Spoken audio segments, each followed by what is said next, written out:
ನಮಸ್ಕಾರ. Price the lord Jesus. ಎಲ್ಲ ನನ್ನ ಪ್ರೀತಿಯ ದೇವಜನರೇ, ನನ್ನ ಪ್ರೀತಿಯ ಸಹೋದರಿ ಸಹೋದರ, ನಿಮ್ಮೆಲ್ಲರನ್ನ ಯೇಸುವಿನ ನಾಮದಲ್ಲಿ ವಂದಿಸ್ತೇನೆ. ಹೇಗಿದ್ದೀರಾ ಈ ದಿನ? ಕರ್ತನ ವಾಕ್ಯಗಳೇ ನಮಗೆ ಆಶ್ರಯ, ಬಲ, ಸಮಾಧಾನ, ನಿರೀಕ್ಷೆಯಾಗಿದೆ. ಮನುಷ್ಯರು ಹೇಳುವಂಥ ಮಾತುಗಳ ಮೇಲೆ ನಾವು ನಂಬಿಕೆ ಇಟ್ಟರೂ ಅದರಲ್ಲಿ ಬಲ ನಮಗೆ ಸಿಗುವುದಿಲ್ಲ. ಆದರೆ ದೇವರ ವಾಕ್ಯದ ಮೂಲಕವಾಗಿ ದೇವ ಭಕ್ತರ ಜೀವಿತದಲ್ಲಿ ಬಂದಂಥ ವಿಚಾರಗಳನ್ನು ಅರ್ಥ ಮಾಡಿಕೊಂಡು ಅವರ ಜೀವಿತದಲ್ಲಿ ನಡೆದಂಥ ಕೃತ್ಯಗಳನ್ನು ನಾವು ಪಾಲಿಸುವುದಾದರೆ ದೇವರ ವಾಕ್ಯವು ನಮಗೆ ಹೇಳುತ್ತದೆ, ನಮಗೆ ದೇವರು ದೀರ್ಘಾಯುಷ್ಯವನ್ನು ಕೊಡುವಂಥವನಾಗಿದ್ದಾನೆ, ನಮ್ಮ ಕೊರತೆಗಳನ್ನು ನೀಗಿಸುವಂಥವನಾಗಿದ್ದಾನೆ, ನಮಗೆ ಅವಶ್ಯವಾಗಿರುವಂಥವುಗಳನ್ನು ಕೊಟ್ಟು ಧೈರ್ಯ ಹೇಳಿ ಕರ ಹಿಡಿದು ನಮ್ಮನ್ನು ನಡೆಸುವಂಥವರು ಆಗಿದ್ದಾರೆಂದು ದೇವರ ವಾಕ್ಯವು ಹೇಳುತ್ತಾ ಇದೆ. ಈ ದಿನಗಳಲ್ಲಿ, ಈ ಕಾಲಘಟ್ಟದಲ್ಲಿ ಸಿನಿಮಾ ಹೀರೋಯಿನ್ಗಳು, ರಾಜಕೀಯ ವ್ಯಕ್ತಿಗಳು, ಹಣವಂತರು, ಸಾಧನೆ ಮಾಡಿರುವಂಥವರು ಹೇಳುವುದನ್ನು ಕೇಳುತ್ತಾರೆ ಹೊರತು ದೇವರ ಮಾತುಗಳಿಗೆ ಕಿವಿಗೊಡುವುದಿಲ್ಲ. ನೀವಾದರೂ ನಾನಾದರೂ ದೇವರ ಮಾತಿಗೆ ಕಿವಿಗೊಡುವಂಥವರು ಆಗಿದ್ದೇವೆ, ಮನುಷ್ಯರ ಮಾತಿನ ಮೇಲೆ ಅಲ್ಲ. ಇವತ್ತು ಭಕ್ತನಾದ ದಾವೀದನು ಹೇಳುತ್ತಾನೆ, ನಿಮಗೆ ದೀರ್ಘಾಯುಷ್ಯವು ಬೇಕೋ, ಬಹುದಿನ ನೀವು ಬದುಕಿ ಬಾಳಬೇಕೋ, ನೀವೇನು ಮಾಡಬೇಕು ಅಂತ ಕೆಲವು ವಿಚಾರಗಳನ್ನು ದೇವರ ವಾಕ್ಯವು ನಮಗೆ ತಿಳಿಯಪಡಿಸ್ತಾ ಇದೆ. ಬನ್ನಿ ಈ ದಿನದ ಮುಖ್ಯವಾದಂಥ ದೇವರ ವಾಕ್ಯವನ್ನು ಓದಿಕೊಳ್ಳುವಂಥವರಾಗಿರೋಣ. ಕೀರ್ತನೆಗಳ ಗ್ರಂಥ 34ನೇ ಅಧ್ಯಾಯ 12ನೇ ವಚನ. ದೀರ್ಘಾಯುಷ್ಯವು ಬೇಕೋ, ಬಹು ದಿವಸ ಬದುಕಿ ಸುಖವನ್ನು ಅನುಭವಿಸಬೇಕೋ ಎಂದು ಪ್ರಶ್ನೆ ಮಾಡುವುದನ್ನು ನಾವು ನೋಡುತ್ತಾ ಇದ್ದೇವೆ. ಇವು ಎರಡು ಪ್ರಶ್ನೆಗಳನ್ನು ದಾವೀದ ಭಕ್ತನು ಕೇಳುತ್ತಾ ಇದ್ದಾನೆ. ಇವತ್ತು ನಮ್ಮ ಜೀವಿತದಲ್ಲಿ ಕೂಡ ನಾವು ಇದೇ ರೀತಿಯಾದಂಥ ಪ್ರಶ್ನೆಗಳನ್ನು ಕೇಳಿಕೊಳ್ಳುತ್ತಾ ಇದ್ದೇವೆ.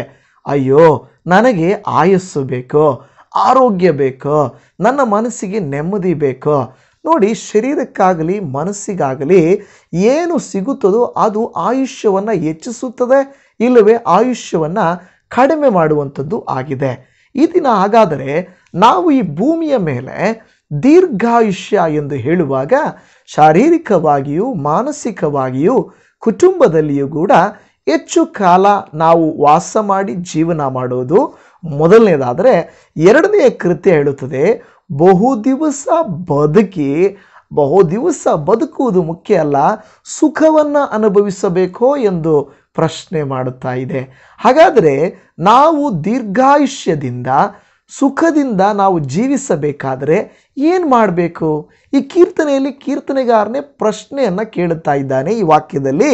ಆ ನಂತರ ಉತ್ತರವನ್ನು ನಾವು ಅದೇ ಕೀರ್ತನೆಯಲ್ಲಿ ನಾವು ಕಂಡುಕೊಳ್ಳುವವರಾಗಿದ್ದೇವೆ. ಮತ್ತು ಬೇರೆ ಬೇರೆಯ ಒಂದು ಏನಂದರೆ ಮಾತುಗಳಲ್ಲಿ, ವಾಕ್ಯಗಳಲ್ಲಿ ಅನೇಕ ರಹಸ್ಯಗಳನ್ನು, ಅನೇಕ ದೈವ ಯುಕ್ತಿಗಳನ್ನು, ಮಾತುಗಳನ್ನು ಮನುಷ್ಯರಾಗಿರುವಂಥ ನಮಗೆ ದೇವರ ವಾಕ್ಯವು ತಿಳಿಯಪಡಿಸುತ್ತಾ ಇದೆ. ಆದುದರಿಂದ ಜಾಗರೂಕತೆಯಿಂದ ದೇವರ ವಾಕ್ಯವನ್ನು ಈ ದಿನವೂ ಕೊನೆಯ ತನಕ ನೀವು ಕೇಳಬೇಕಾಗಿ ನಾನು ಮನವಿ ಮಾಡುವಂಥವನು ಆಗಿದ್ದೇನೆ. ಪ್ರಿಯ ದೇವಜನವೇ, ಅನೇಕರು ಈ ಲೋಕದಲ್ಲಿ ಹೇಳುವಂಥ ಮಾತು ಏನು ಗೊತ್ತಾ? ನೀನು ನುಡಿದಂತೆ ನಿನಗೆ ನಡೆಯುತ್ತದೆ, ನೀನು ಒಳ್ಳೆಯದು ಬಯಸಿದರೆ ನಿನಗೆ ಒಳ್ಳೆಯದಾಗುತ್ತದೆ ಎಂಬುದಾಗಿ.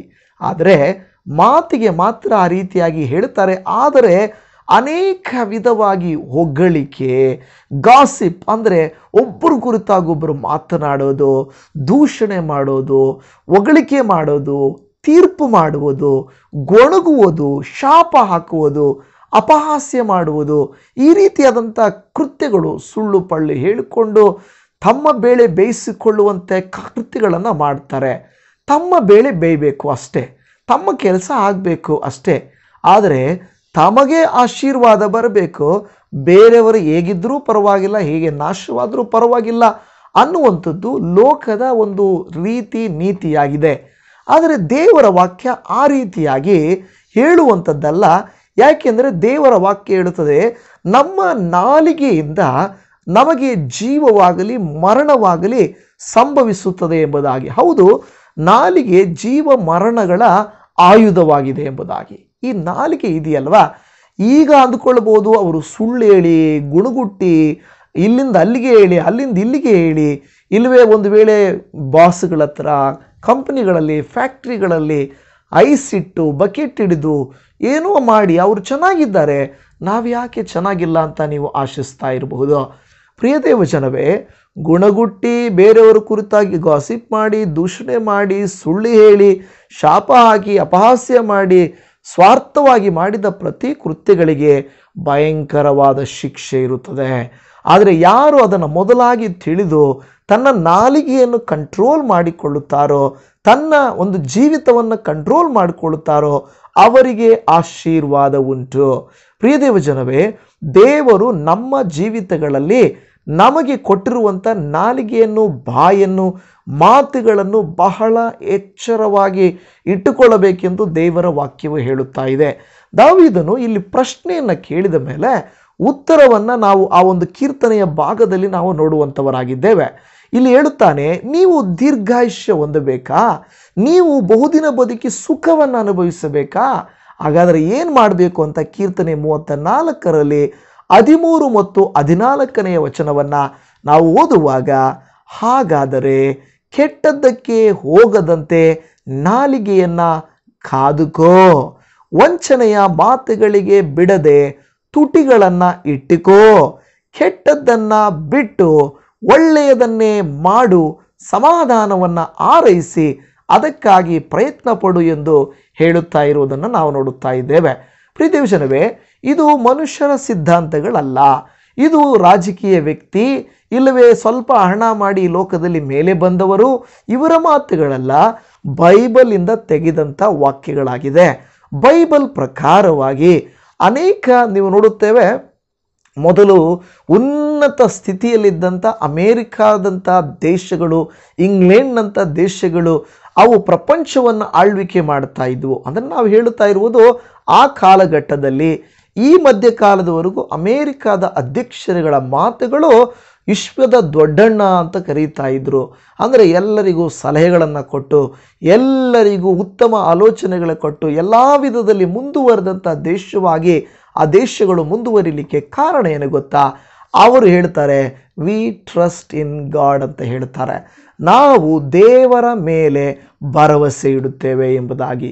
ಹೌದು ಪ್ರೀತಿಯ ದೇವಜನವೇ, ಅವರು ಅಧ್ಯಕ್ಷರುಗಳು ಬೈಬಲ್ ಮೇಲೆ ಪ್ರಮಾಣ ಮಾಡಿ ಅವರು ಕೊಡುತ್ತಿದ್ದಂಥ ಆಲೋಚನೆಗಳು ಅನೇಕ ಆಶೀರ್ವಾದಗಳಿಗೂ ತಮ್ಮ ದೇಶ ಉನ್ನತಿಗೆ ಬರಲಿಕ್ಕೆ ಸಾಧ್ಯ ಆಯಿತು. ಈ ಕಾಲಘಟ್ಟದಲ್ಲಿ ಅವರು ದೇವರನ್ನು ಮರೆಯುವಾಗ ಅವರ ಸ್ಥಿತಿಯನ್ನು ನಾವು ನೋಡುತ್ತಾ ಇದ್ದೇವೆ. ನಿಮಗೆಲ್ಲ ಗೊತ್ತಿರುತ್ತದೆ, ಈಗ ಡಾಲರ್ನ ಬೆಲೆ ಕಡಿಮೆ ಆಗುವುದು, ಆರ್ಥಿಕತೆ ಕುಸಿಯುವುದು, ಇದೆಲ್ಲ ನಡೀತಾ ಇದೆ. ಎಲ್ಲಿಯವರೆಗೂ ಒಬ್ಬ ವ್ಯಕ್ತಿಯಾಗಲಿ ಒಂದು ದೇಶವಾಗಲಿ ದೇವರ ಮೇಲೆ ಭರವಸೆ ಇಟ್ಟು ನಡೆಯುತ್ತಾರೋ, ದೇವರ ಮೇಲೆ ನಿರೀಕ್ಷೆ ಇಡುತ್ತಾರೋ ಅವರನ್ನು ದೇವರು ಮೇಲಕ್ಕೆ ತರುತ್ತಾನೆ. ಕೇವಲ ಹಣದಲ್ಲಿ, ಆಸ್ತಿ ಐಶ್ವರ್ಯಗಳಲ್ಲಿ ಅಲ್ಲ, ಎಲ್ಲ ವಿಧದಲ್ಲಿ ಬೇರೆಯವರಿಗೆ ನಾವು ಜೀವ ಕೊಡುವಂತೆ, ನಾವು ಬಹುದಿನ ಬದುಕಿ ಬಾಳುವಂತೆ, ದೀರ್ಘಾಯುಷ್ಯ ಇರುವಂತೆ, ಅನೇಕರಿಗೆ ಆಶೀರ್ವಾದವಾಗಿರುವಂತೆ ದೇವರು ನಮ್ಮನ್ನು ಮಾರ್ಪಡಿಸಿಕೊಡುತ್ತಾರೆ. ಆದರೆ ಯಾವಾಗ ನಾವು ದೇವರನ್ನು ಬಿಡುತ್ತೇವೆಯೋ ದೇವರು ಕೂಡ ನಮ್ಮನ್ನು ಬಿಟ್ಟು ಬಿಡುವಂಥವರು ಆಗಿರುತ್ತಾರೆ. ಆ ಅಧ್ಯಕ್ಷರುಗಳೆಲ್ಲ ಹೇಳುತ್ತಾ ಇರೋದು, V trust in god. America ದೇಶವೇ ಹೇಳುತ್ತಾ ಇತ್ತು, ನಾವು ದೇವರಲ್ಲಿ ಭರವಸೆ ಇಡುತ್ತೇವೆ ಎಂಬುದಾಗಿ. ಆದರೆ ಈ ಕಾಲಗಳಲ್ಲಿ ಅದನ್ನು ಮಾಡ್ತಾ ಇಲ್ಲ. ಅದರ ಒಂದು ಹೆಸರು, ಅವರ ಆಶೀರ್ವಾದ ಕಡಿಮೆ ಆಯಿತು. ಮೊದಲಿದ್ದಂಥ ಇಂಗ್ಲೆಂಡ್ನ ರಾಣಿ ಕೂಡ ಬೈಬಲನ್ನು ಎತ್ತಿ ತೋರಿಸುತ್ತಾ ಹೇಳುತ್ತಾ ಇದ್ದರು, ನಾನು ಈ ಒಂದು ಹೆಣ್ಣಾಗಿದ್ದುಕೊಂಡು ಪ್ರಪಂಚದ ಅನೇಕ ದೇಶಗಳವರೆಗೂ ಸಾಮ್ರಾಜ್ಯವನ್ನು ಆಳ್ವಿಕೆ ಮಾಡಬೇಕಾದರೆ ಆಲೋಚನೆಗಳು ಈ ಬೈಬಲಿಂದ ನನಗೆ ಬರುತ್ತದೆ ಎಂದು ಹೇಳುತ್ತಿದ್ದರಿದ್ದು ನಾವು ನೋಡುತ್ತಾ ಇದ್ದೇವೆ. ಅಂದರೆ ಪ್ರಿಯರೇ, ಅದು ಸ್ವಾರ್ಥಕ್ಕಾಗಿ ಅಲ್ಲ. ನಾವು ಹೇಳುತ್ತಾ ಇರುವುದು ಒಂದು ದೈವ ಜ್ಞಾನ.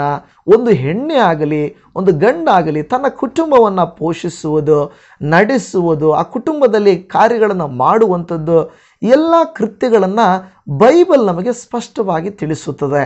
ಒಂದು ತಾಯಿ ಹೇಗಿರಬೇಕು, ಒಂದು ತಂದೆ ಹೇಗಿರಬೇಕು, ಮಕ್ಕಳು ಕುಟುಂಬ ಹೇಗಿರಬೇಕು, ಒಂದು ಸಮಾಜ ಹೇಗಿರಬೇಕು, ಒಂದು ರಾಜ್ಯ ಒಂದು ದೇಶ ಹೇಗಿರಬೇಕು, ಎಲ್ಲವನ್ನ ಬೈಬಲ್ ನಮಗೆ ತಿಳಿಯಪಡಿಸುವಂಥದ್ದು ಆಗಿದೆ. ಪ್ರೀತಿಯ ದೇವಜನವೇ, ಇವತ್ತು ಇಂತಹ ಒಂದು ಸಂದರ್ಭದಲ್ಲಿ ದಾವೀದನು ಹೇಳುತ್ತಾ ಇದ್ದಾನೆ, ನೀವು ಬಹುದಿನ ಬದುಕಿ ದೀರ್ಘಾಯುಷ್ಯವನ್ನು ಹೊಂದಿ ಬಹುದಿನ ಬದುಕಿ ಸುಖದಿಂದ ಬಾಳಬೇಕಾ?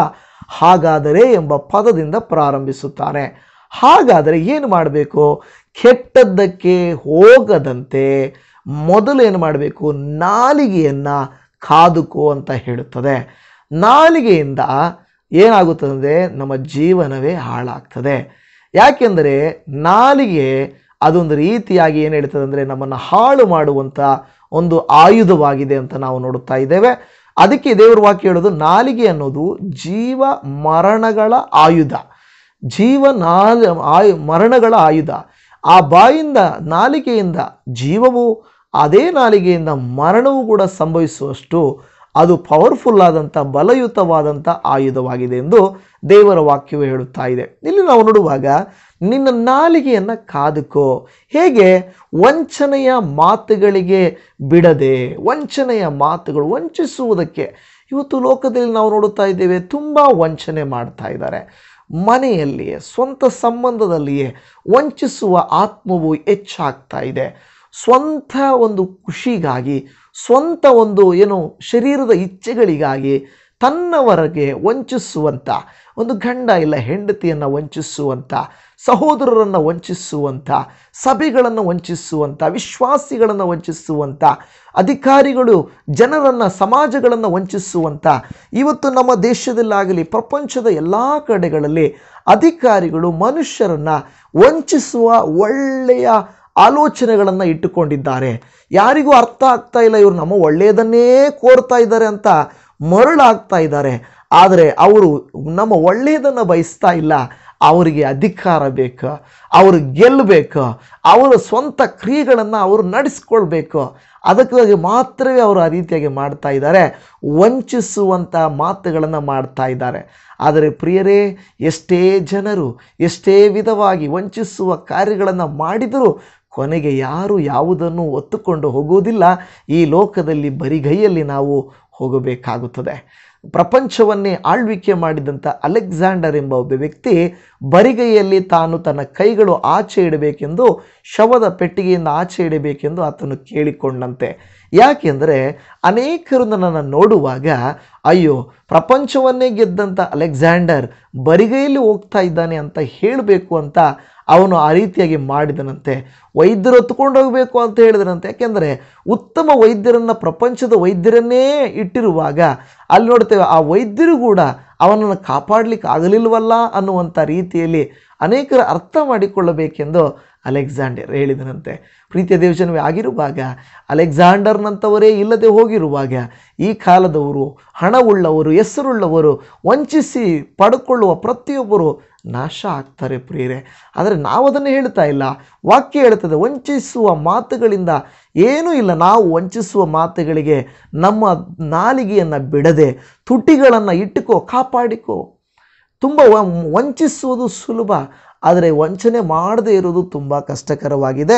ಕೆಟ್ಟದ್ದನ್ನು ಬಿಟ್ಟು ಒಳ್ಳೆಯದನ್ನೇ ಮಾಡು, ಸಮಾಧಾನವನ್ನು ಆರೈಸಿ ಅದಕ್ಕಾಗಿ ಪ್ರಯತ್ನ ಪಡು. ಅನೇಕರು ದೇವಜನರು ಏನಿವತ್ತು ಮಾಡ್ತಾ ಇದ್ದೇವೆ, ನಮ್ಮ ಕುಟುಂಬಗಳಲ್ಲಿ ಸಂಭವಿಸುವಂಥ ಕೃತ್ಯಗಳಿಗೆ ನಾವೇನು ಮಾಡ್ತಾ ಇದ್ದೇವೆ?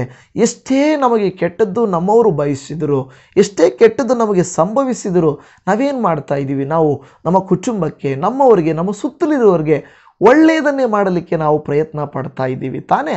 ನಿಮ್ಮನ್ನು ನೀವು ಪರೀಕ್ಷಿಸಿಕೊಂಡು ನೋಡ್ರಿ. ನಾವು ಒಳ್ಳೆಯದನ್ನು ಮಾಡಲಿಕ್ಕಾಗಿ ನಾವೇನು ಮಾಡ್ತಾ ಇದ್ದೀವಿ? ಪ್ರಯತ್ನ ಪಡ್ತಾ ಇದ್ದೀವಿ. ನಮಗೆ ಅದೇನು ಹೇಳ್ತಾರಲ್ವಾ, ಒಮ್ಮೆ ಹೊರಗಿನ ದೇಶದಲ್ಲಿ ಸಾಧು ಸುಂದರ್ ಸಿಂಗ್ ಎಂಬವ್ರನ್ನ ನೀವು ಹೇಗೆ ಹೇಳ್ರಿ, ನಿಮ್ಮ ದೇಶದ ಕುರಿತಾಗಿ, ನಿಮ್ಮ ದೇವರ ಕುರಿತಾಗಿ ಹೇಳ್ರಿ ಅಂದಾಗ ಅವರು ಹೇಳಿದ್ರಂತೆ, ಮಾವಿನ ಹಣ್ಣು ಮರದ ತುಂಬ ಮಾವಿನ ಹಣ್ಣು ಬಿಡುವಾಗ ಅದು ಕಲ್ಲು ಹೊಡೆದ್ರೆ ಮಾವಿನ ಹಣ್ಣು ಕೊಡ್ತದೆ ಹೊರತು ಅದು ಕಲ್ಲನ್ನು ಹಿಂತಿರುಗಿ ಕೊಡೋದಿಲ್ಲ ಅಂತ ಹೇಳ್ತದಂತೆ. ಹಾಗೆ ದೇವಜನರು, ಕ್ರೈಸ್ತರು, ಯೇಸುವಿನ ಮಕ್ಕಳು ಎಷ್ಟು ಹಿಂಸೆಗೆ ಒಳಗಾದರೂ ಕೂಡ, ಎಷ್ಟು ನಿಂದಿಸಿದರೂ ಕೂಡ, ಎಷ್ಟು ನೋವು ಅನುಭವಿಸಿದರೂ ಕೂಡ ಮತ್ತೆ ನಾವು ಹಿಂತಿರುಗಿ ಅವನ್ನ ಬಯಲಿಕ್ಕೂ, ಶಪಿಸಲಿಕ್ಕೂ, ಶಾಪ ಹಾಕಲಿಕ್ಕೂ, ಗುಣಗುಟ್ಟಲಿಕ್ಕೂ ನಾವು ಹೋಗೋದಿಲ್ಲ. ಒಳ್ಳೆಯದನ್ನೇ ಬಯಸ್ತೇವೆ. ಇರಲಿ, ಒಳ್ಳೆಯದಾಗಲಿ ಅಪ್ಪ ನಿಮಗೆ ಅಂತಲೇ ಹೇಳ್ತೀವಿ. ಹೌದು, ಒರಿಸ್ಸಾದಲ್ಲಿ ನಾವು ನೋಡುತ್ತಾ ಇದ್ದೇವೆ, ಅವರ ಪಾಪ ಒಂದು ಒಂದು ವ್ಯಕ್ತಿಯನ್ನು, ಗ್ರಾಮ್ ಸ್ಟೈನನ್ನು, ಅವರ ಮಕ್ಕಳನ್ನು ಜೀವಂತವಾಗಿ ಸುಟ್ಟರೂ ಕೂಡ ಅವರ ಹೆಂಡತಿ ಮಗಳು ಹೇಳಿದ್ರು, ನಾವು ಅವ್ರನ್ನ ಕ್ಷಮಿಸ್ತಾ ಇದ್ದೇವೆ ಅಂತ ಹೇಳಿ. ಅದಕ್ಕೆ ವಿರೋಧವಾಗಿ ಅವರು ವಿರೋಧ ಮಾಡಿದರು, ಹಿಂಸೆ ಕೊಟ್ಟರು, ಮರಣವನ್ನು ಮಾಡಿದರು. ಅದಕ್ಕೆ ತಕ್ಕಂತೆ ಇವರು ಹಾಗೆ ಮಾಡಲಿಲ್ಲ. ಅಂದರೆ ಒಳ್ಳೆಯದನ್ನು ನಾವು ಮಾಡ್ತಾ ಇದ್ದೇವೆ, ಸಮಾಧಾನವನ್ನು ಹಾರೈಸ್ತಾ ಇದ್ದೇವೆ. ಇವತ್ತು ನಾವು ಎಲೆಕ್ಷನ್ಸ್ಗಳಿಗಾಗಿ ಪ್ರಾರ್ಥಿಸ್ತೇವೆ, ಜನತೆಗಾಗಿ ಪ್ರಾರ್ಥಿಸ್ತೇವೆ, ಮಳೆಗಳಿಗಾಗಿ ಪ್ರಾರ್ಥಿಸ್ತೇವೆ, ಬರಗಾಲಗಳಿಗಾಗಿ, ಬಡವರಿಗಾಗಿ ಪ್ರಾರ್ಥಿಸ್ತೇವೆ. ಆದರೆ ಅನೇಕರು ಸ್ವಾರ್ಥವಾಗಿ ತಮ್ಮ ಪಕ್ಷಕ್ಕೂ ತಮಗೂ ಸ್ವಾರ್ಥವಾಗಿ ಮಾಡ್ತಾರೆ. ಯಾರು ಒಳ್ಳೆಯದನ್ನು ಒಳ್ಳೆಯದನ್ನು ಯಾರು ಪ್ರಯಾಸ ಪಡ್ತಾ ಇದ್ದಾರೆ, ಸಮಾಧಾನವನ್ನು ಯಾರು ಹಾರೈಸ್ತಾ ಇದ್ದಾರೆ ಅಂದರೆ ದೇವರ ವಾಕ್ಯವು ನಮ್ಮ ಕುರಿತಾಗಿ ಹೇಳ್ತಾ ಇದೆ. ಇವತ್ತು ನನ್ನ ಪ್ರೀತಿಯ ದೇವಜನವೇ, ನಮ್ಮ ಕುರಿತಾಗಿ ದೇವರ ವಾಕ್ಯವು ಹೇಳುವಾಗ ನಾವು ನಮ್ಮ ಬಾಯಿ, ನಮ್ಮ ನಾಲಿಗೆ, ನಮ್ಮ ತುಟಿಗಳು, ನಮ್ಮ ಕುಟುಂಬದಲ್ಲಾಗಿರಬಹುದು, ನಾವಿರುವ ಸ್ಥಳದಲ್ಲಾಗಿರಬಹುದು, ನಾವು ಒಳ್ಳೆಯದನ್ನು ಬಯಸ್ತಾ ಇದ್ದೇವೆ ಹೊರತು ಕೆಟ್ಟದನ್ನು ಬಯಸ್ತಾ ಇಲ್ಲ. ವಿನಾಕಾರಣ ನಮ್ಮನ್ನು ದೂಷಣೆ ಮಾಡಿ, ವೇದನೆ ಮಾಡಿ, ನಮ್ಮನ್ನು ಬೈಯುತ್ತಾ ಹಾಸ್ಯ ಮಾಡುತ್ತಾ ಇರುವಂಥ ಸಂದರ್ಭಗಳಲ್ಲಿಯೂ ಕೂಡ ನಾವಾದರೂ ಸಮಾಧಾನವನ್ನು ಹಾರೈಸ್ತಾ ಇದ್ದೇವೆ, ಒಳ್ಳೆಯದನ್ನು ಬಯಸ್ತಾ ಇರೋದನ್ನು ನಾವು ನೋಡುತ್ತಾ ಇದ್ದೇವೆ. ಜ್ಞಾನೋಕ್ತಿಗಳ ಗ್ರಂಥದಲ್ಲಿ 18ನೇ ಅಧ್ಯಾಯ 21ನೇ ವಚನದಲ್ಲಿ ಜೀವನ ಮರಣಗಳು ನಾಲಿಗೆಯ ವಶ, ವಚನ ಪ್ರಿಯರು ಅದರ ಫಲವನ್ನು ಅನುಭವಿಸುವರು ಎಂದು ಹೇಳುತ್ತಾ ಇದೆ. ಜೀವನ ಮರಣಗಳು ನಾಲಿಗೆಯ ವಶವಾಗಿದೆ. ನಾವು ನೋಡುತ್ತೇವೆ, ಅಬ್ರಹಾಮನು, ಇಸಾಕನು, ಯಾಕೋಬನು, ಹೀಗೆ ಅವರ ಒಂದು ತಲೆಮಾರಿಗೂ ಅಬ್ರಹಾಮನು ತನ್ನ ಮಗನಾದ ಇಸಾಕನನ್ನು ಆಶೀರ್ವದಿಸಿದನು. ಈಸಾಕನು ತನ್ನ ಮಕ್ಕಳಾದ ಯಾಕೋಬನನ್ನು, ಏಸಾವನನ್ನು ಆಶೀರ್ವದಿಸಿದನು. ಹಾಗೆ ನಾವು ನೋಡುವಾಗ ಯಾಕೋಬನು ತನ್ನ ಮಕ್ಕಳನ್ನು, ಪ್ರತ್ಯೇಕವಾಗಿ ಯೋಸೇಫನನ್ನು, ಬೆನ್ಯಾಮನನ್ನು ಆಶೀರ್ವದಿಸಿದರು. ಹೀಗೆ ಅವರು ತಲೆಮಾರಿಗೂ ತನ್ನ ಮಕ್ಕಳನ್ನು ಅವರು ಆಶೀರ್ವದಿಸಿದರು. ಅಂದರೆ ಆಶೀರ್ವಾದ ಅಂದರೆ ಅವರು ದೇವರುಗಳಲ್ಲ, ಒಳ್ಳೆಯದನ್ನು ಬಯಸಿದರು. ಅವರ ನಾಲಿಗೆಯಿಂದ ದೀರ್ಘಾಯುಷ್ಯದಿಂದಿರು, ಚೆನ್ನಾಗಿರು ಅಂತ ಹೇಳುವಾಗ ಅದೊಂದು ಪ್ರಾರ್ಥನೆಯಾಗಿದೆ, ಅದು ಒಳ್ಳೆಯದನ್ನು ಬಯಸುವುದಾಗಿದೆ. ಇವತ್ತು ನಾವು ಕೂಡ ನಮ್ಮ ಕುಟುಂಬಗಳಲ್ಲಿ ಎಷ್ಟು ವೇದನೆಗಳಿದ್ದರು, ಎಷ್ಟು ಪ್ರಯಾಸಗಳಿದ್ದರು, ಎಷ್ಟು ನಮಗೆ ಹಿಂಸೆಗಳು ಮಾಡಿ ನಮ್ಮವರೇ ನಮ್ಮನ್ನು ಬೈದರು, ಮಕ್ಕಳು ಬೈತಾರೆ, ಸಹೋದರರು ಬೈತಾರೆ, ಪಕ್ಕದ ಮನೆಯವರು ಬೈತಾರೆ. ನಾವು ಸಭೆಗೆ ಹೋಗುವಾಗ, ಯೇಸುವನ್ನು ನಂಬುವಾಗ ಅನೇಕರು ನಮ್ಮನ್ನು ನಿಂದೆ ಮಾಡ್ತಾರೆ, ಹಿಂಸೆ ಮಾಡ್ತಾರೆ, ವೇದಿಸ್ತಾರೆ. ಆದರೂ ನಾವು ಅವರೊಟ್ಟಿಗೆ ಸಮಾಧಾನದಿಂದ ಇರಲಿಕ್ಕೆ ನೋಡುತ್ತೇವೆ, ಒಳ್ಳೆಯದನ್ನು ಹಾರೈಸ್ತೇವೆ. ಅದರ ವಾಕ್ಯದ ಪ್ರಕಾರವಾಗಿ ನಾವು ಅವರಿಗೆ ಜೀವವನ್ನು ನಾವು ನಮ್ಮ ನಾಲಿಗೆಯಿಂದ ನಾವು ಹೇಳಿದರೆ ಅವರು ನಮಗೆ ಮರಣವನ್ನು, ಕೆಟ್ಟದ್ದನ್ನು ಬಯಸುವಂಥವರಾಗಿದ್ದಾರೆ. ಆದರೆ ಪ್ರೀತಿಯ ದೇವಜನವೇ, ನಾವು ಅವರ ಆಲೋಚನೆಯಂತೆ ನಡೆಯೋದಲ್ಲ, ಅವರು ಹೇಳಿದ ಮಾತಿಗೆ ನಾವು ಭಯಪಡಬೇಕಾಗಿಲ್ಲ. ಯಾಕೆಂದರೆ ಆಶೀರ್ವದಿಸುವಂಥವನು ದೇವರಾಗಿದ್ದಾನೆ.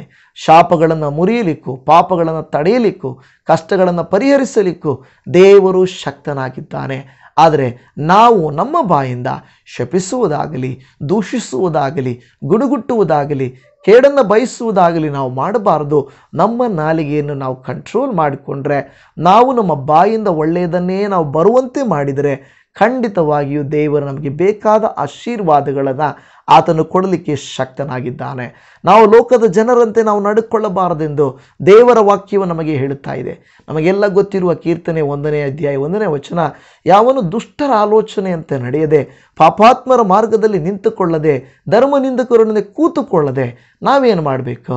ಆ ನಾಲಿಗೆಯನ್ನು ಮಾತಾಡುವುದಕ್ಕೂ, ನಾಲಿಗೆ ಬಾಯಿಗಳನ್ನು ಏನೋ ಸುಮ್ಮನೆ ಮಾತಾಡಿ ಪಾಪ ಕಟ್ಟಿಕೊಳ್ಳುವುದಕ್ಕಿಂತ ಹಗಲಿರುಳು ಯೆಹೋವನ ಧರ್ಮಶಾಸ್ತ್ರದಲ್ಲಿ ಆನಂದ ಪಡುವವನಾಗಿ ಅದನ್ನೇ ಧ್ಯಾನಿಸುತ್ತಿರುವನೋ ಅವನು ಎಷ್ಟೋ ಧನ್ಯನು ಎಂದು ಹೇಳಿದ ಹಾಗೆ ನಾವೇನು ಮಾಡಬೇಕು? ದೇವರ ಮಾತುಗಳನ್ನು ನಮ್ಮ ಬಾಯಿಂದ ಉಚ್ಚರಿಸಬೇಕು, ದೇವರ ಹಾಡುಗಳನ್ನು ನಾವು ಆಡಿಕೊಳ್ಳಬೇಕು. ಯಾವುದು ಅವಶ್ಯವಿದೆಯೋ ಆ ಮಾತನ್ನು ಮಾತ್ರ ಮಾತಾಡಬೇಕು. ಯಾಕೆಂದರೆ ದೇವರ ವಾಕ್ಯ ಹೇಳುತ್ತದೆ, ನೀವು ಸುಮ್ಮನೆ ಆಡುವ ಪ್ರತಿ ಮಾತಿಗೂ ನೀವು ದೇವರ ಮುಂದೆ ಲೆಕ್ಕ ಕೊಡಬೇಕಾಗುತ್ತದೆ ಎಂದು ದೇವರ ವಾಕ್ಯವು ಹೇಳುತ್ತಾ ಇದೆ. ನನ್ನ ಪ್ರೀತಿಯ ಸಹೋದರಿ ಸಹೋದರ, ವಿನಾಕಾರಣ ನಿಮ್ಮವರು, ಬೇರೆಯವರು, ಪಕ್ಕದ ಮನೆಯವರು, ಸಮಾಜದವರು ನಿಮ್ಮನ್ನು ದೂಷಿಸಲಿ, ನಿಮಗೆ ತೊಂದರೆ ಇಲ್ಲ. ಅವರ ಶಾಪದ ಮಾತುಗಳು ನಿಮಗೆ ಆಶೀರ್ವಾದವಾಗಿ ಬರುತ್ತವೆ. ಹೌದು, ನಿಮ್ಮನ್ನು ಶಪಿಸುವ ಮಾತುಗಳು ನಿಮಗೆ ಆಶೀರ್ವಾದವನ್ನು ತರುತ್ತವೆ. ನೀವು ಭಯಪಡಬೇಕಾಗಿಲ್ಲ. ಅವರು ನನಗೆ ಶಾಪ ಆಗ್ತಾ ಇದ್ದಾರೆ, ನನ್ನನ್ನು ಗೇಲಿ ಮಾಡ್ತಾ ಇದ್ದಾರೆ, ಅಪಹಾಸ್ಯ ಮಾಡ್ತಾ ಇದ್ದಾರೆ, ಅವರೇನಾದರೂ ಅಂದರೆ, ಅವರೇನಾದರೂ ಮಾಡಿಸಿದರೆ ನನಗೇನಾದರೂ ಆಗುತ್ತೇನೋ ಎಂಬ ಭಯ ನಿಮಗೆ ಬೇಕಾಗಿಲ್ಲ ದೇವಜನವೇ. ಯಾಕೆಂದರೆ ದೇವರು ನಿಮ್ಮ ಪಕ್ಷದಲ್ಲಿ ಇರುತ್ತಾರೆ, ನಿಮ್ಮ ಸಂಗಡ ಇದ್ದು ನಿಮಗೆ ಜೀವವನ್ನು ಉಂಟು ಮಾಡುತ್ತಾನೆ, ದೀರ್ಘಾಯುಷ್ಯವನ್ನು ಉಂಟು ಮಾಡುತ್ತಾನೆ, ಬಹುದಿನ ಬದುಕಿ ಸುಖದಿಂದ ಬಾಳುವಂತೆ ಮಾಡ್ತಾನೆ. ಈ ಮಾತುಗಳನ್ನು ನಂಬಿರಿ, ಪ್ರಾರ್ಥಿಸಿರಿ. ಖಂಡಿತ ದೇವರು ಮಾತು ತಪ್ಪುವವನಲ್ಲ, ಮಾತನ್ನು ನೆರವೇರಿಸಿಕೊಡುವಂಥವರಾಗಿದ್ದಾರೆ. ಆದ್ದರಿಂದ ನಾವು ಒಳ್ಳೆಯದನ್ನೇ ಬಯಸೋಣ, ಒಳ್ಳೆಯದನ್ನೇ ನಾವು ಹೇಳೋಣ. ನಾವು ನಮ್ಮ ಬಾಯಿಂದ ಆಡುವ ಮಾತುಗಳಿಂದ ಕರ್ತನ ಆಶೀರ್ವಾದವು ಉಂಟಾಗಲಿ ಎಂದು ನಾವು ದೇವರಲ್ಲಿ ಪ್ರಾರ್ಥನೆ ಮಾಡಿಕೊಳ್ಳೋಣ. ತಲೆಗಳನ್ನು ಬಾಗಿಸೋಣ, ಪ್ರಾರ್ಥಿಸೋಣ. Hallelujah Jesus, thank you Jesus. ವಂದನೆ యేసయ్య, ಈ ದಿನಕ್ಕಾಗಿ ನಿಮಗೆ ಸ್ತೋತ್ರ ಸ್ತೋತ್ರ ಸ್ತೋತ್ರ. ನೀವು ಉನ್ನತೋನ್ನತರು, ನೀವು ಪರಿಶುದ್ಧರು, ಅದ್ಭುತ ಮಾಡಲಿಕ್ಕೆ ಶಕ್ತರು, ಸಮಸ್ತ ಕಾರ್ಯಗಳಲ್ಲಿ ಸಹಾಯ ಮಾಡಲಿಕ್ಕೆ ಯೋಗ್ಯರಾದ ದೇವರು. ನಿಮ್ಮ ನಾಮಕ್ಕೆ ವಂದನೆಗಳು, ಸ್ತೋತ್ರಗಳು ಸ್ವಾಮಿ.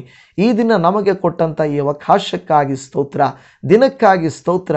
ನೀವು ನಮ್ಮನ್ನು ಕರುಣಿಸುವ ದೇವರು, ಸಹಾಯ ಮಾಡುವ ದೇವರು ನೀವೇ. ಪ್ರಶ್ನೆ ಅಪ್ಪ, ವಾಕ್ಯದ ಮೂಲಕವಾಗಿ ನಿಮಗೆ ದೀರ್ಘಾಯುಷ್ಯವು ಬೇಕೋ, ಬಹುದಿನ ಸುಖದಿಂದ ಬಾಳಬೇಕೋ? ಹಾಗಾದರೆ ನೀವೇನು ಮಾಡಬೇಕು? ಕೆಟ್ಟದ್ದಕ್ಕೆ ಹೋಗದಂತೆ ನಿಮ್ಮ ನಾಲಿಗೆಯನ್ನು ಕಾದುಕೊಳ್ಳಬೇಕು. ವಂಚನೆಯ ಮಾತುಗಳು ಬೇಡ. ಕೆಟ್ಟದನ್ನು ಬಿಟ್ಟು ಒಳ್ಳೆಯದನ್ನು ಮಾಡಿರಿ, ಸಮಾಧಾನವನ್ನು ಹಾರೈಸಿರಿ, ಅದಕ್ಕಾಗಿ ಪ್ರಯತ್ನ ಪಡಿರಿ ಎಂದು ನೀವು ಹೇಳುತ್ತಾ ಇರುವ ಮಾತುಗಳಿಗಾಗಿ ಸ್ತೋತ್ರ. ಹೌದಪ್ಪ, ನಿಮ್ಮ ಮಕ್ಕಳಾಗಿರುವಂಥ ನಾವು ಒಳ್ಳೆಯದನ್ನೇ ನಾವು ಬಯಸುತ್ತೇವೆ, ಒಳ್ಳೆಯ ಕೃತ್ಯಗಳನ್ನೇ ನಾವು ಎದುರು ನೋಡುತ್ತಾ ಇದ್ದೇವೆ, ಒಳ್ಳೆಯ ಕಾರ್ಯಗಳನ್ನು ನಿಮ್ಮಿಂದ ಹೊಂದಿಕೊಳ್ಳಲಿಕ್ಕೆ ನಾವು ಪ್ರಯಾಸ ಪಡುವಂಥವರಾಗಿದ್ದೇವೆ. ನಿಮ್ಮ ನಾಮಕ್ಕೆ ಸ್ತೋತ್ರ ಸ್ತೋತ್ರ ಸ್ತೋತ್ರ ಕರ್ತನೆ. ಇದನ್ನಪ್ಪ, ಯಾರೆಲ್ಲ ಈ ವಾಕ್ಯಗಳನ್ನು ಕೇಳಲಿಕ್ಕೆ ಬಂದಿದ್ದಾರೋ ಅವರ ನಾಲಿಗೆಯು ಕರ್ತನೆ ಯಾವತ್ತೂ ಕೂಡ ಅವರು ಪ್ರಾರ್ಥಿಸಿದಂತೆ ಅಪ್ಪ ಅವರಿಗಾಗಲಿ. ಅವರ ನಾಲಿಗೆಯ ಕರ್ತನೆ ದೇವರೇ ಒಳ್ಳೆಯದನ್ನು ದೇವರೇ ಹೇಳಲಿ ಕರ್ತನೆ, ಆಶೀರ್ವಾದದ ಮಾತುಗಳನ್ನು ಹೇಳಲಿ ಸ್ವಾಮಿ. ಕರ್ತನೆ, ಯಾವ ನಾಲಿಗೆ ಇವರ ವಿರೋಧವಾಗಿ ಮಾತನಾಡುತ್ತದೋ, ಯಾವ ನಾಲಿಗೆ ಇವರು ವಿರೋಧವಾಗಿ ಶಾಪ ಹಾಕುತ್ತದೋ, ಆ ಎಲ್ಲ ನಾಲಿಗೆಗಳನ್ನು ಕರ್ತನೆ ನೀವು ಕರ್ತನೆ ದೇವರೇ ಅವರನ್ನ ದೇವರೇ ಬಾಯನ್ನು ಮುಚ್ಚಿಸಬೇಕೆಂದು ಬೇಡಿಕೊಳ್ಳುತ್ತಾ ಇದ್ದೇವೆ. ಯಾಕೆಂದರೆ ನೀನು ಆಶೀರ್ವದಿಸುವ ದೇವರು, ಶಾಪಗಳನ್ನು ಮುರಿಯುವ ದೇವರು, ಅದ್ಭುತಗಳನ್ನು ಮಾಡುವ ದೇವರು. ನಿನ್ನ ನಾಮಕ್ಕೆ ಸ್ತೋತ್ರ. ಯೇಸು ಕ್ರಿಸ್ತನ ನಾಮದಲ್ಲಿ ಇವರನ್ನು ಶಪಿಸಿದ ಪ್ರತಿ ಶಾಪವೂ ಆಶೀರ್ವಾದವಾಗಿ ಬರಲಿ. ಇವರನ್ನು ದೂಷಿಸುವ ಪ್ರತಿ ನಾಲಿಗೆಯು, ಪ್ರತಿ ಮನುಷ್ಯರು ನಿಮ್ಮ ಕಡೆಗೆ ತಿರುಗಿಕೊಳ್ಳಲಿ ಕರ್ತನೆ. ದೇವರು ಯೇಸುವೇ ಕರ್ತನು, ಆತನೇ ದೇವರು, ಆತನು ಸತ್ಯದ ಆತ್ಮನು, ಆತನನ್ನು ದೂಷಿಸಬಾರದು, ಅವರನ್ನು ದೂಷಿಸಬಾರದು ಎಂದು ಹೇಳಿ ಅವರು ಎಚ್ಚರಗೊಳ್ಳುವಂತೆ ಕೃಪೆಯನ್ನು ತೋರಿಸಿರಿ ಅಪ್ಪ. ನೀನು ತಾನೇ ಖಂಡಿತ ಈ ಒಂದೊಂದು ದೇವ ಜನರನ್ನು ನಿನ್ನ ಪರಲೋಕದ ಆಶೀರ್ವಾದಗಳಿಂದ ತುಂಬಿಸು. ನಮ್ಮ ಬಾಯಿಂದ ಯಾವ ಕೆಟ್ಟ ಮಾತು, ಕುಚೋದ್ಯ ಮಾತು, ಹೊಲಸು ಮಾತು, ಶಾಪದ ಮಾತು ಯಾವುದೂ ಬಾರದ ಹಾಗೆ ನಮ್ಮ ನಾಲಿಗೆಯನ್ನು ಕರ್ತನೆ ಹಾಲೆಲೂಯ ಎಲ್ಲ ದುಷ್ಟನ ಕಾರ್ಯಗಳಿಂದ ಲಯ ಮಾಡಿ, ಎಲ್ಲ ದುರಾತ್ಮನಿಗೆ ಸಂಬಂಧಪಟ್ಟಂಥ ಕರ್ತನೆ ಹೊಲಸು ಕ್ರಿಯೆಗಳನ್ನು, ಮಾತುಗಳನ್ನು ನಮ್ಮ ಬಾಯಿಂದ ನೀನು ಕರ್ತನೆ ಕಟ್ಟಿಬಿಡು ಅಂತ ಬೇಡಿಕೊಳ್ಳುತ್ತಾ ಇದ್ದೇವೆ. ಆಶೀರ್ವಾದ ಉಂಟಾಗಲಿ, ಬಿಡುಗಡೆ ಉಂಟಾಗಲಿ, ನಮ್ಮ ಮಾತಿನಿಂದ ಅದ್ಭುತಗಳುಂಟಾಗಲಿ, ನಮ್ಮ ಪ್ರಾರ್ಥನೆಗಳು ಆಲಿಸಲ್ಪಟ್ಟು ಉತ್ತರಿಸಲ್ಪಡಲಿ ಎಂದು ಪ್ರಾರ್ಥನೆ ಮಾಡುತ್ತಾ ಇದ್ದೇವೆ. ನಮ್ಮ ಪ್ರಾರ್ಥನೆಯನ್ನು ಕೇಳಿದ ಕರ್ತರೇ ನಿಮಗೆ ಸ್ತೋತ್ರ. ಈ ಒಂದೊಂದು ದೇವ ಮಕ್ಕಳನ್ನು, ಇವರ ಕುಟುಂಬವನ್ನು ಆಶೀರ್ವದಿಸಬೇಕಾಗಿ ನಾನು ನಮ್ಮ ಕರ್ತನ ಒಡೆಯನು ಜನಜಯತಿನ ಯೇಸು ಆಗಿರುವಂಥ ಕರ್ತನ ನಾಮದಲ್ಲಿ ಪ್ರಾರ್ಥಿಸಿದ್ದೇವೆ ಪರಮ ತಂದೆಯೇ. Amen amen. Shalom. Praise the lord Jesus.